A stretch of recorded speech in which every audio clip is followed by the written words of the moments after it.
Hola, saludos amigos, sean todos bienvenidos a la tertulia de Interalmería Televisión.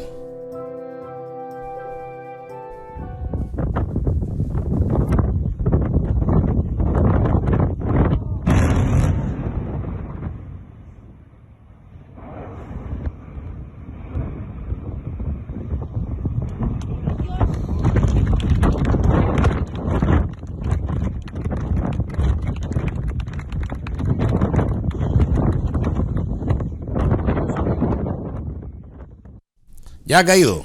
Es en la chimenea de 200 metros de altura de la central térmica de Carboneras, una de las centrales térmicas más importantes de la cuenca mediterránea. Una central térmica a la que, la empresa le otorgó la posibilidad de ser la menos contaminante, la más rentable y la menos contaminante de toda la cuenca mediterránea.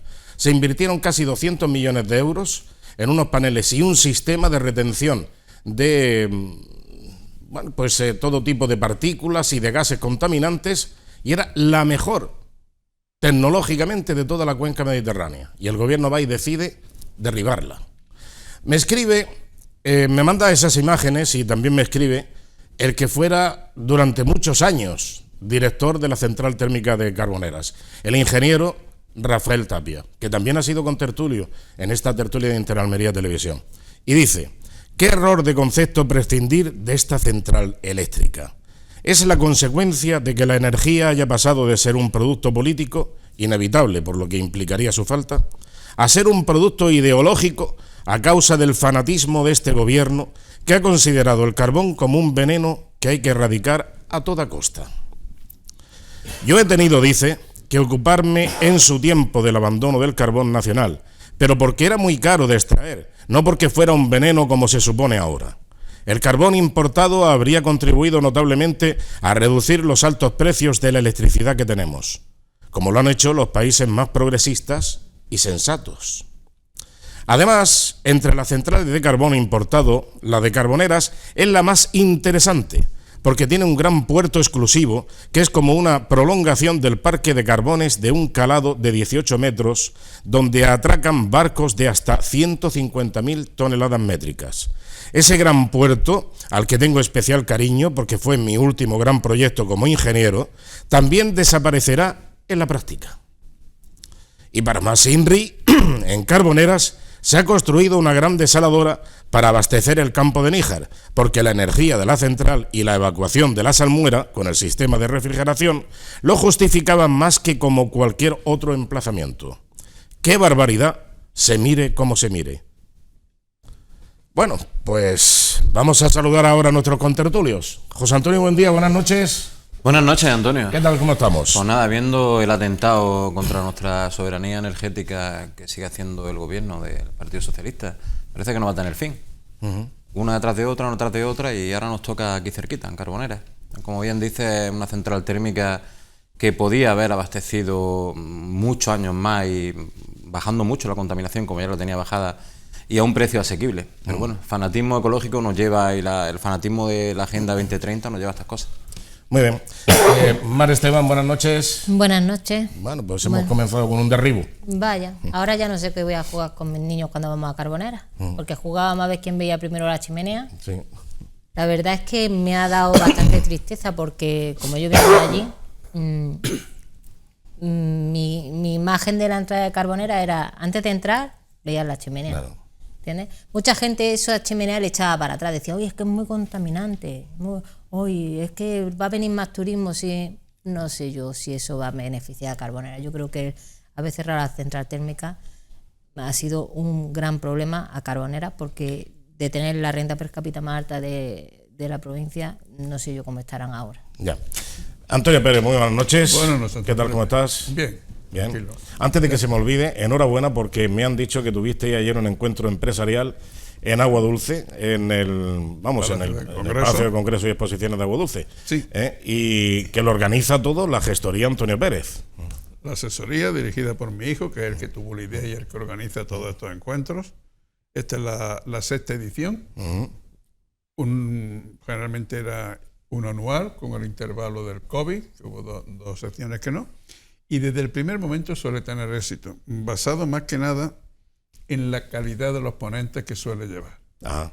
Y todos los años sorprende. En su momento sorprendió el de la autoeditorial de Ejido, sorprendió Margarita Robles con el tema de... De Círculo Rojo, ¿no te refieres? De Círculo Rojo. De Cerezuela. Alberto Cerezuela, Margarita Robles con lo de la compraventa de electricidad, y el jefe de personal encargado de Cajamaro fue en su momento. Estuvo, bueno, ayer en concreto fue de Isabel Pérez, fundadora de la empresa que creó y ha comercializado a nivel mundial los tickets que se les coloca a los deportistas para continuar analizando permanentemente. Sí, los sensores que se ponen para ver los kilómetros que han recorrido. En la espalda, sí, el ritmo cardíaco, todo. El ritmo, todo. Velocidad, esfuerzo. Claro. Para las piernas, es inventora a nivel mundial y lo vende, y lo ha vendido en todo el mundo. Ajá. Y además ha vendido la empresa ya. Pero sigue estando ahí. Y el segundo fue el vicepresidente de Cosentino, encargado de gestión de personal, Paco Cortés, dando una charla de cómo se gestiona el personal en una empresa. Pues mira. Desde que entra hasta que se jubila. ¿Y qué estuvo? Me dices que estuvo Mar. Mar estuvo presente. Sí. Aprendió cosas, ¿no? Yo soy fiel, yo voy todos los años. Muy bien. Y lo organizan súper bien. Sí, es que es muy aplicada. Siempre llevan unos ponentes que sales con un montón de ideas. ¿Has visto tú? Y no hemos ido ninguno de los que estamos aquí, pero hombre, sí ha ido Mar. Y yo también. Ya, hombre, ¿cómo no? Hombre, ya lo doy por sabido. Pero fíjate lo difícil que en Almería, siempre en días laborables, por la tarde, en Agua Dulce, reunir siempre alrededor de 150 personas que han estado allí. La mayoría empresarios y profesionales. Muy bien. Que no es fácil. Bueno, pues para la próxima a ver si nos apuntamos y seguimos el buen ejemplo. Tomo nota para que te envíen la invitación. Estupendo. Bueno, y de la chimenea, ¿qué me dices? Que simboliza otras cosas, evidentemente. Sí, en el fondo entra una forma más de lo que es la Agenda 2030. Un cambio en la estructura mundial. ¿Y a dónde va a llevar? No lo sé con exactitud, pero lo último que he leído de los más es que la próxima crisis será la de la electricidad. Me has hecho aquí un... Perdón, yo no sé qué programa tiene. Que no lo he visto. Yo hasta ahí no veo. Esas son las cosas que tiene. Además me he quitado la gafa. Como está todo preparado aquí, lo tenemos todo preparado y pergeñado, ¿verdad que sí, Juan? Buenas noches. Buenas noches. Aquí nos sorprendemos cada vez que llegamos. Pero ahora me he sorprendido yo. Me ha sorprendido a ti. Exactamente. Está bien. Bueno, pues la verdad es que es la paradoja de un antes y un después. La destrucción y la visión de futuro y construcción, el ejemplo que ha puesto con el evento que ha organizado y el ejemplo de una destrucción que no entro porque no soy técnico, si es necesaria o más o menos necesaria. Lo que sí digo es que con los dineros públicos el poco miramiento que hay, es decir, algo que ha costado recientemente, para algunas personas puede ser mucho tiempo, para otros te he oído hablar de 200 millones. Pues me parece una exageración que de la noche a la mañana alguien decida tirarlo sin más, ¿no? Y las justificaciones pues probablemente sean muy precarias, ¿no? Desde ese punto de vista yo creo que tendríamos que hacérnoslo ver y bueno, y el dinero de los ciudadanos debería de ser muchísimo mejor gestionado, ¿no? Independientemente de, insisto, de que sea más necesario o no tirarla o dejarla de tirar, pero la evidencia más clara es de que se ha gastado ingentes cantidades de dinero y en apariencia no han valido para nada. Eso, si yo siempre digo, si nos costara a nosotros de nuestro dinero, al que toma esas decisiones, probablemente las cosas no serían como son. Bien, bueno, sobre este asunto y sobre esta ausencia de soberanía energética, ya nos acordaremos, nos tenemos que acordar, y no pasará mucho tiempo que nos acordemos de esas imágenes, del derribo de la chimenea como símbolo de la pérdida de capacidad de generación de energía eléctrica en la provincia de Almería. Nos vamos a acordar, no lo duden, nos vamos a acordar. Pero vamos a ver ahora los vaticinios que hace alguien interesado precisamente en una industria como es la de los coches eléctricos, y es Elon Musk. Vamos a ver ese titular, dice: lo adelantó un científico argentino y ahora lo confirma Elon Musk. El próximo problema global será la falta de electricidad. Era lo que tú decías, Antonio. Yo uno de los muchos defectos que tengo es que acostumbro a leer y leo mucho. Sí. Y eso Ya y ese somos titular dos. yo lo había leído. Sí. Entonces yo no sabía que tú lo tenías aquí. Sí, lo tenía preparado porque lo he leído, me ha interesado. Y además yo escribí también en mi libro, El universo y el resto del mundo, un capítulo que precisamente versaba sobre esto. Y decía, llegará el día en que tendremos que decidir si mantenemos el frigorífico encendido o cargamos el coche en la cochera. Bien, en ese escenario, la única solución es construir nuevos centros de generación de electricidad, que no pueden ser únicamente ecológicos, porque la demanda es mayor a la posibilidad de producción. Así, no quedará otra solución que regresar a las generadoras que funcionen con gas, carbón, energía nuclear e hidroeléctrica. Y es aquí donde los objetivos de neutralidad de carbono al medio ambiente entrarían en crisis. Hace 3 años el físico argentino Juan Carlos Bloch había planteado a través de Infobae su preocupación por los ambiciosos planes de conversión de los automotrices. Bueno, en definitiva, Elon Musk y ya ingenieros que están al margen del sectarismo de la Agenda 2030 y del cambio climático, etcétera, pues ya están viendo que la realidad se nos aproxima cada día más. Y la realidad es implacable. Si no tenemos generación de energía eléctrica, porque cargar un coche de tipo medio, las baterías de un coche de tipo medio, estamos hablando de 200, 300 kilovatios, es una auténtica barbaridad. Ese tirón de energía no lo tiene una casa con todo a todo trapo. Aire acondicionado, el horno, tal, no sé qué, la calefacción. Pongan todo en una casa a trabajar al 100% y nunca habrá picos de demanda de energía superiores pues a 20, 30 kilovatios como mucho, en casas grandes. Pero estamos hablando de 200, 300 kilovatios en los coches. Y eso tienen que alimentarlo desde los puntos de recarga. Y no hay capacidad eléctrica, ya no la está viendo en Holanda, ya en los países bálticos se están quejando de los apagones que están sufriendo porque tienen un 80% ya del parque móvil eléctrico. Y eso es una auténtica barbaridad.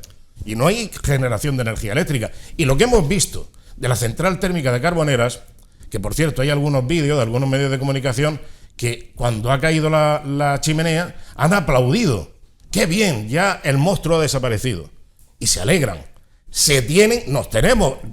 Lamentablemente nos tenemos que acordar todos nos vamos a acordar y no habrá de pasar mucho tiempo que nos tendremos que lamentar de esta circunstancia y de esta nefasta política energética del gobierno.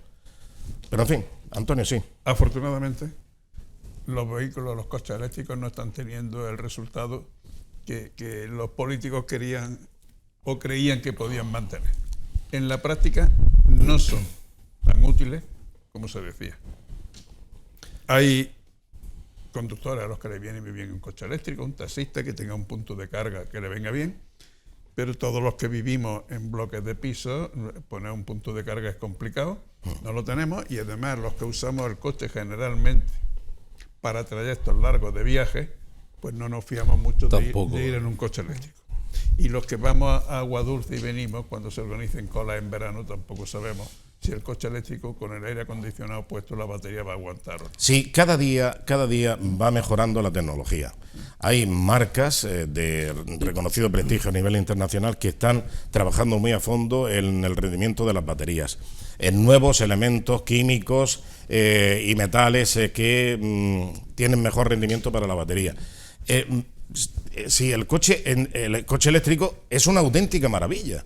Si es que el primer coche fue eléctrico. Si es que precisamente el primer coche de la historia de la automoción fue un coche eléctrico. Sí, es que el coche eléctrico tiene ese problema, que necesita capacidad de generación de energía eléctrica que ahora mismo la red no puede dotarla. Entonces, ¿cuál es el problema? Que no tenemos los gobiernos que tenemos ahora mismo. Y si insisten, bueno, pero es que, claro, también hay mucha hipocresía, porque hace 2 años, en la Unión Europea, precisamente a final de año, del año 20, declaró el carbón, el gas y la energía eléctrica como energías verdes. Y la nuclear. Y la nuclear, por eso. O sea que, entonces vamos. Pero a todo esto hay una cosa. Sí, según le conviene. Efectivamente, hay un factor importante. Yo creo que ahora mismo estamos en la fase de adoctrinamiento social, en la que el mantra de que lo eléctrico, el vehículo eléctrico, el ecologismo y todo esto se impone ante todo lo demás, pero hay para el uso del vehículo eléctrico y el ahorro de contaminación, es fundamental que todas las cosas, sobre todo las cosas de comer, y esto es una de ellas, requieren de una transición adecuada y correcta. Es verdad que cada vez los avances tecnológicos van más rápidos, pero inevitablemente en las ciudades, la sociedad se tiene que dotar de unos instrumentos, de unas herramientas, puntos de carga, tal. O sea, es que eso no va a llegar de la noche a la mañana. Hemos inventado antes el coche eléctrico que la posibilidad de usarlo. Sí. Por lo tanto, yo creo que vamos a traspiés. Es necesario que la sociedad se dote de los instrumentos que generan la posibilidad del uso del coche eléctrico. Yo ahora mismo me compro un coche eléctrico y es imposible. Bueno, yo tengo alguna posibilidad porque vivo en un bajo, ¿no? Pero el 90% de las personas no tienen la posibilidad del coche de carga. Entonces, ¿para qué nos venden tanto la moto del coche eléctrico? Si el 90% de la población que tiene vehículos no puede comprarlo, no puede adquirirlo, porque no tiene dónde cargarlo, sencillamente. Sí. Bueno. Pero luego... Sí, adelante. Luego te dicen cosas, porque el coche eléctrico es verdad que no tiene emisiones, pero ¿qué hace luego contra esas baterías? Es que no tiene eso de que ecológico, claro, tendríamos que definir muy bien lo que significa ecológico y para quién, porque aquí todo es muy ecológico, pero en una parte, en la otra... ¿Dónde las guardas luego? Es que me hace ¿las mucha metemos gracia. dentro de una mina? Me hace mucha gracia eso de que es ecológico porque no contamina. No contamina por donde anda el coche. Claro. Ha contaminado precisamente lo que ha producido la energía eléctrica que ha servido para cargar sus baterías. Y la fabricación del Y la coche. fabricación. Bueno, por supuesto. Y el día que el coche deje de funcionar, ¿qué se hace con esos elementos? Es que yo tuve una discusión precisamente con Martín Soler sobre este asunto porque decía que es que la desaladora es la mejor opción cuando aquello de que, claro, cuando se derogó el Plan Hidrológico Nacional, todo desaladora. Digo, bueno, desaladora y la energía eléctrica para las desaladoras, sí, es que es un monstruo que se come claro, megavatios a porrillo, una desaladora. Si es que una desaladora de agua es consumir por un caño de electricidad. Bueno, dice, no, pero es que la electricidad que consume una desaladora es una electricidad ecológica, porque eso se enchufa a la pared, se enchufa a la pared y funciona. Digo, y la corriente que viene... ¿Se produce enchufándolo a la pared? ¿Cómo va eso? Y la corriente que viene del enchufe, ¿quién la ha producido? ¿Y cómo la ha producido? Esa es la cuestión. Es que ¿Qué es lo que pasa? Que te lo venden como ecológico, pero no explican ni a la sociedad ni a la gente. Y luego muchas veces la gente tampoco se para a leerlo ni a informarse. Ya, claro. No, ¿Qué es que lo que es pasa, ecológico? sí, es que lo que pasa es que con esto, como hay tanto rollo y además como hay tanta historia de que esto se ha convertido en una religión, es una secta. Y entonces, claro, si no crees en esto, eres un negacionista y terraplanista y no sé qué, no sé luego me cuánto. hace gracia porque lo hacemos por el ecologismo, por el ecosistema, por Carboneras que sea más turística y tal y cual. Y la ponemos a ¿cuánto estamos de Marruecos? ¿A 30 kilómetros? ¿O 60? ¿El qué? La costa de Marruecos. La costa de Marruecos de Carbonera. De Carbonera. Pues estará como a 100 y pico millas. Y ahí sí lo pone. A 250 kilómetros. Ahí es ¿no? más ecológico. Igual que cuando detrás de los Pirineos, justo en la frontera de Francia, te ponen centrales nucleares, pero España está protegida. Sin duda. Porque si es que en España no tenemos, pero ahí en la misma frontera tenemos un montón de centrales. Pues la realidad de todo esto, Antonio, es que al final el jugar como están jugando, con ahora ponemos coches eléctricos, ahora no hay instalación, ahora tiramos la central, tiramos la central térmica, empezamos por desmantelarla, la chimenea. La realidad es que eso al final repercute sobre el bolsillo de todos. La factura de electricidad subió un montón, pero un montón. Nos ponen la excusa de la guerra de Ucrania, nos ponen la excusa de la ecología. Al final, hacia dónde nos lleva la Agenda 2030. Paga más bajo una farsa ecología, porque es mentira. Detrás no hay una ecología real. Muy poco hay de veraz. Y parece que entramos todos por el aro. Y si no estás, por lo que acabo de decir, si no estás a favor, eres un negacionista, te quieres cargar el planeta, vas en contra de la diversidad, de la vida. Te meten una serie de palabras que como ya sé yo tan malo. Sí, te arrinconan. Te arrinconan. Yo no soy tan malo como para lo que me estás diciendo. Bueno, en fin. El otro día, es que quiero decir una cosa, el otro día en Asempal hicieron una charla pues sobre la globalidad política y tal. Y estaba hablando un señor que me encantó y decía una cosa que tiene que ver contigo, con lo que has dicho de la guerra de Ucrania y la subida de la energía.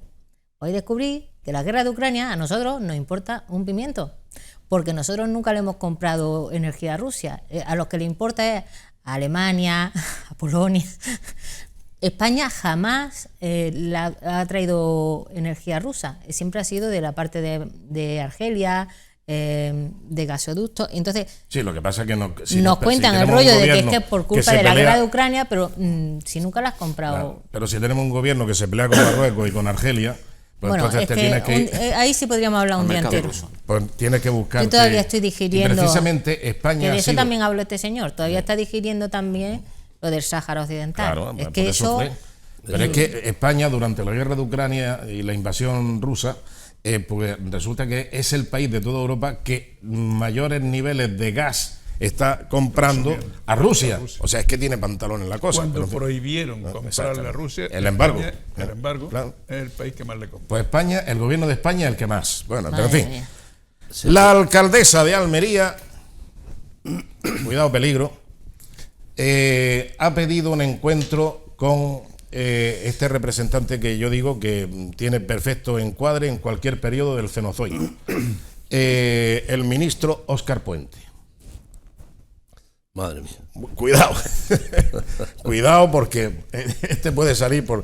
Primero, que yo no sé si va a ceder, porque claro, aquí los diferentes alcaldes de Almería con el gobierno central han tenido muy poca suerte, ni con la presidenta de la Junta de Andalucía, entonces Susana Díaz, que estuvo totalmente despreciando la invitación que le hizo el alcalde, y bueno, pues así sucesivamente. Vamos a escuchar lo que decía la alcaldesa, porque claro, es importante que el ministro nos diga, no, bueno, que nos podría engañar todo lo que quiera y más. Ya sabemos que el tren de altas prestaciones no va a llegar en 2026. Es imposible. Ahora, si no tenemos presupuesto, porque el gobierno ha incumplido la Constitución, está fuera de la Constitución el gobierno de España, el gobierno de Pedro Sánchez está fuera de la Constitución española y no ha presentado los presupuestos como era su deber. Y por lo tanto se han de prorrogar. Prorrogar los presupuestos de 2023 implica la pérdida de posibilidad de inversiones. No se pueden hacer inversiones. Solamente las que estuviesen anualizadas anteriormente y que estuviesen suficientemente garantizadas se podrían estar ejecutando. Pero es con presupuestos aprobados y no se cumple. Imagínense, sin tener presupuestos, lo que se puede cumplir. Por eso la alcaldesa está preocupada en ver qué va a pasar con las diferentes soluciones ferroviarias, las inversiones, también la estación de ferrocarril. Vamos a ver lo que decía. Analizar las circunstancias de lo que ya se está actuando, de los proyectos que ya llevamos en marcha y de los futuros en los que ya van en marcha, que es el soterramiento, y me gustaría hablar con el ministro sobre la llegada del AVE y los plazos. Y luego también es indispensable que Almería cuente con la otra vía de comunicación con Madrid, que es la que va por Granada, ¿no? Y entonces queremos saber los plazos también de ese proyecto, cuándo estará la financiación. Sí, a ver si tiene suerte y se lo cuenta. Y que lo que le cuente, pues bueno, porque no sea una milonga, como normalmente suele ocurrir con lo que nos cuenta el gobierno, que casi todo es mentira. Ese es porque es que, claro, esto no es una opinión, esto es la realidad de los acontecimientos. Es que te cuentan una cosa y al día siguiente han cambiado de opinión. Bueno, en definitiva, que te han mentido. Eso te iba a decir, que buenas palabras seguro que habrá. Cambian de opinión. Sí. Que todos tenemos derecho a cambiar de opinión. De todas formas, estas entrevistas tienen mucho de postureo, tanto por un partido como por otro. Por el hecho de hacerlas, ahí pueden ver o intentar que alguien tenga voluntad política de hacer algo, y luego tienen que trabajar esa voluntad política los técnicos. Son los que tienen que decir cómo van, técnicos en todos los sentidos, los de construcción, los de financiación, los de todos los temas, porque el ministro no está para eso, mucho más un ministro que lleva pocos meses llevando el ministerio y que está en otras labores de fango. Y está en otras labores, enfangando la política y mirando todo el tema. Que tienen una entrevista, estupendo. ¿Se va a conseguir algo en esa entrevista? Sabemos de antemano que no. Vamos a ver. Por eso viene lo que yo digo que es un poco de postureo. Ya. No obstante, es una posición que yo creo que tiene que hacer. Bueno, pero alguien tiene que preguntar. Hay que hacerlo. Sí, que sí. Es algo, hay que hacerlo. Hay que y inquietarse, se tiene oye, hacer. que no Eso tenemos presupuesto, no tenemos por inversiones, ¿qué va a pasar? De Que alguien se explique aquí, que por lo menos nos incumba de alguna manera esta anomalía. Que intente incidir en la voluntad política. De hacer todas algo. maneras, la ausencia de presupuestos, dadas las circunstancias que venimos arrastrando, tampoco viene siendo tan grave. Primero, porque algunas determinadas cosas estamos acostumbrados a que gobiernen por decreto, lo cual, bueno, pues parece que, salvo determinadas circunstancias, lo pueden suplir. Pero luego ahí está la otra parte, que es que de los presupuestos no se llega a ejecutar, bueno, ni, no sé, Sí, claro. por decir algo, el 60%. Teniendo el presupuesto Por lo global. tanto, tampoco vayamos a rasgarnos las vestiduras porque no haya presupuestos. Que lo deseable es que haya presupuestos, por supuesto. 7 presupuestos se aprobaron de la Junta de Andalucía para la remodelación del cable inglés. Y nunca, Ninguno y nunca se hizo. Tenemos la experiencia suficiente ya como para saber que los presupuestos, que debería ser la ley más seria de un gobierno, no se han cumplido nunca en los últimos 40 años. Sí, claro. Nunca. Al 100% nunca. Entonces es poner una imagen de lo que creo que debo hacer, que yo luego haré lo que tenga por conveniente. Me gustaría escuchar la conversación que tenga la alcaldesa y el ministro, porque es que le va a preguntar también por los plazos de la comunicación del tren de alta velocidad de Almería por Granada. O sea que tiene que ser una conversación. Sí. A ver cómo le miente Óscar Puente a la alcaldesa y a ver cómo lo asimila, ¿no? Porque le mentirá como mienten siempre. Mar, Pues nada, Ya de nos suerte, enteraremos, ¿no? ya nos enteraremos. Yo es que como pienso como Antonio, yo me acuerdo cuando era joven y creía en la democracia y en todas estas cosas. cuando era joven. Sí. Es Es que yo decir, ya tengo la una semana edad. pasada. Lo que pasa es que me ponen así de guapa y parezco otra. Pues yo me acuerdo cuando salían los presupuestos. Claro, a mí me habían dicho que los presupuestos era la ley más importante Claro. del Estado. Y yo cuando veía que los presupuestos se adjudicaba una partida, por ejemplo, en lo mío, para ortopedia, y al segundo mes del año ya no había presupuesto, yo decía, bueno, pero ¿qué han hecho con el presupuesto? Claro. Y no Y entonces pasaba ahí nada. fue donde yo pasaba empecé a abrir los ojos y a poner los Claro. pies en tierra y decir, no, si es que da igual. Bueno. En cualquier caso, Una pena. es que has dicho una cosa que, siendo cierta, tampoco tenemos que... Es verdad que la democracia en apariencia está en riesgo, pero yo creo que debemos de seguir creyendo en ella, ¿no? A pesar de los pesares, a pesar de los devaneos políticos que hay, que la están dañando gravemente. Sí. Lamentablemente esta sociedad, pues no sé, cada vez se está perjudicando más y está poniéndose en riesgo, pero debemos de creer en la democracia, porque yo creo que como el mejor elemento de convivencia que se tiene hoy en día, yo sigo creyendo que es la democracia. Bueno, Otra cosa es el mal uso que se hace No, de si ella. yo, En, si yo, por en la ejemplo, en la democracia democracia creemos, le pero creo. convivencia, viendo lo que se ve. Claro. En el Yo en la Congreso y en democracia el creo, Senado y lo que hay poca creo- convivencia. Ahora iremos a eso. A la gente no se le enseña lo que es la democracia. que no quiero Si ellos reventarte supieran que ellos ningún tienen No, punto que no, más. hacer, iremos a eso. Iremos a eso. No, Hoy estamos pisándole todos los puntos. O sea, yo ya no sé. es que van a hablar un también de scoop. democracia. Y yo me gustaría tener un encargo y que me gustaría dar un mensaje. Espérate, pero vayamos rápido, seamos ágiles en esto. Escuchemos ahora al subdelegado del gobierno, José María Martín, hablar de, bueno, que no pasa nada. Esto de que no haya presupuestos tampoco es tan dramático. Vamos a escucharle. Las instituciones públicas, el sistema, el ordenamiento jurídico español cuenta con mecanismos para que ante una eventualidad como la prórroga de presupuestos, que no es la primera vez que se produce, tenemos que recordar que el gobierno del Partido Popular durante los años 2016 y 2017 tuvo que prorrogar presupuestos de 2015, ¿verdad?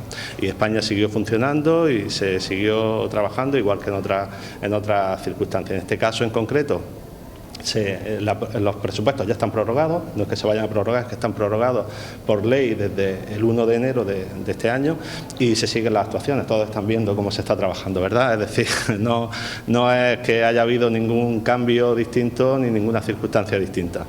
Son programas que muchos de ellos tienen carácter plurianual y que, bueno, pues que evidentemente pues tranquilidad absoluta, confianza absoluta y en el compromiso de este gobierno que sigue trabajando pues para mejorar la infraestructura de todo tipo y por supuesto también las ferroviarias en la provincia de Almería.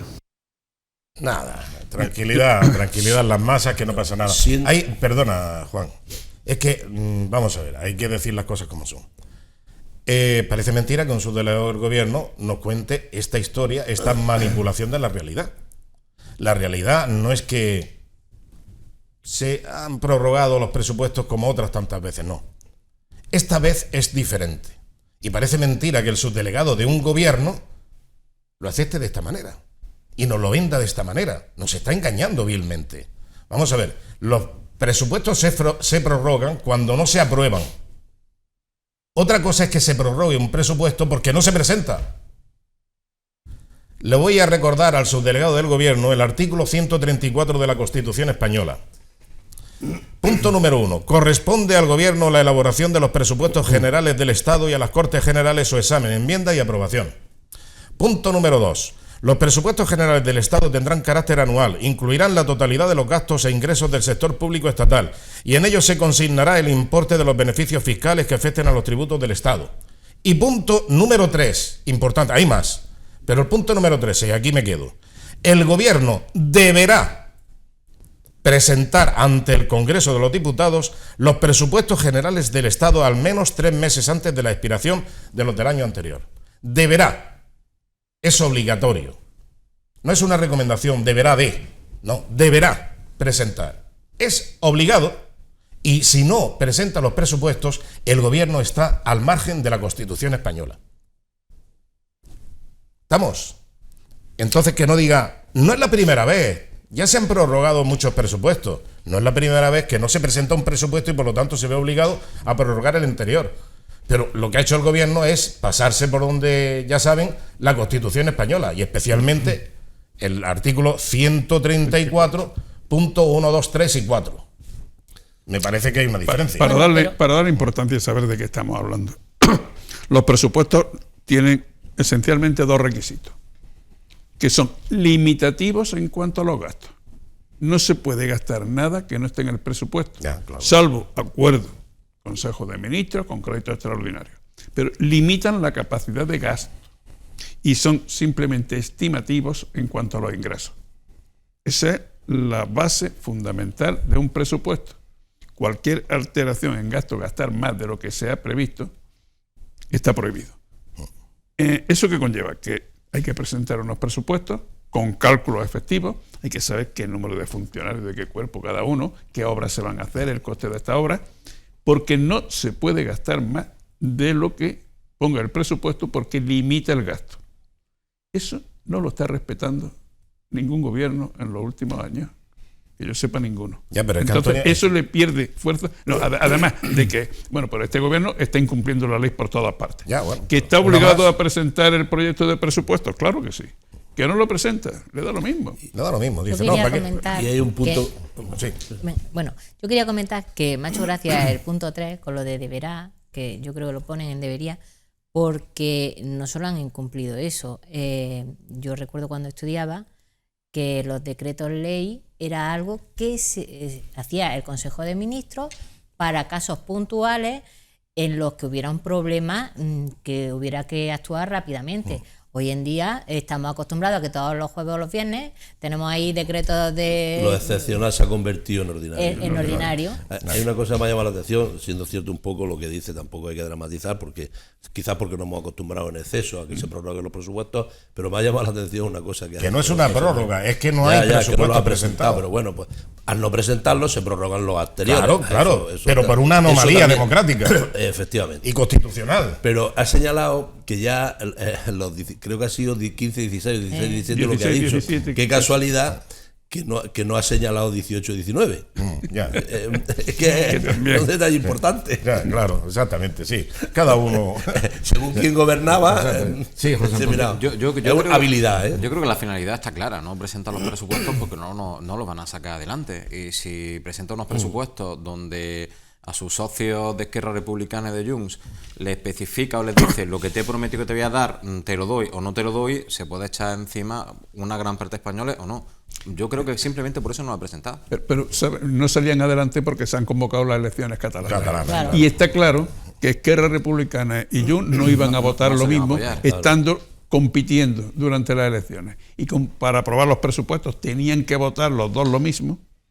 Desde el momento que se convocaron, el gobierno sabía que ya no se aprobaba. El gobierno de España se ha convertido ya en un sketch de un programa de humor, ¿eh? Porque el argumento de Pedro Sánchez para no presentar los presupuestos es lo mismo que el del tío de la vara, o como se llame. Si hay que ir, se va, pero ir para nada, mejor no ir.